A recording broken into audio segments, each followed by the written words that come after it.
La transposition didactique est un concept récent dans l'histoire de l'éducation. C'est un processus qui consiste à transformer un objet de savoir en objet enseignable. Il s'agit de convertir des connaissances dites savantes, qui proviennent du monde scientifique, en connaissances à enseigner dans un cadre scolaire par exemple.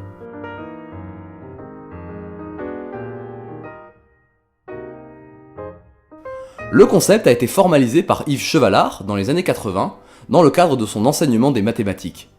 En se posant la question de l'utilité des savoirs, il montre que les connaissances à acquérir pour ses élèves ne sont pas les mêmes que les connaissances théoriques telles qu'elles sont formulées par les chercheurs.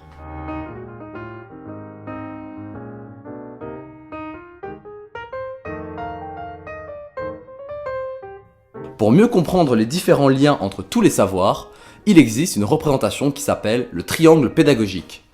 Développé par Jean Housset, il s'agit d'un triangle liant l'enseignant, les élèves et les savoirs.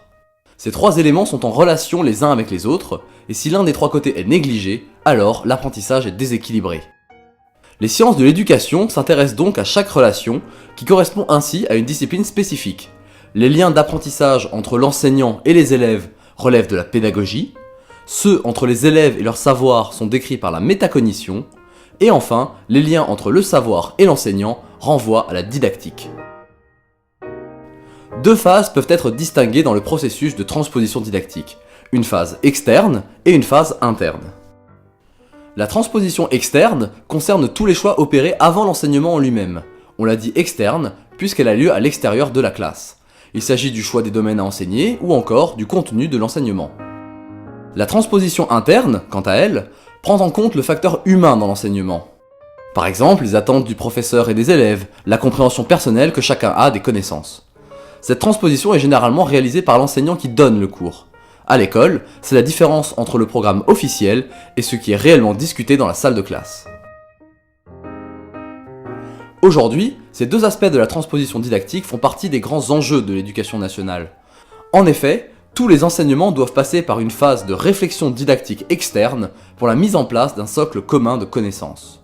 En même temps, une bonne connaissance du processus interne de la transposition didactique est essentielle. Elle permet de proposer aux enseignants des façons différentes de présenter leur discipline, par exemple en organisant des travaux pratiques.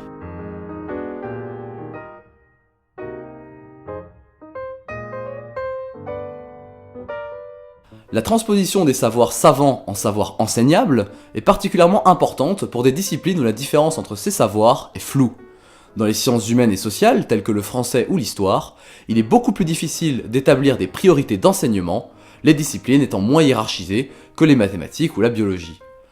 Dans le cas des mathématiques, par exemple, il est fondamental de connaître certaines règles pour pouvoir ensuite faire des opérations plus complexes, alors qu'en français, il est plus difficile de déterminer quelle période littéraire étudier en priorité. Si la pédagogie est aujourd'hui au centre de tous les débats et des préoccupations, il ne faut donc pas oublier l'importance du processus didactique. Ce processus est devenu de plus en plus nécessaire avec l'augmentation exponentielle des connaissances scientifiques.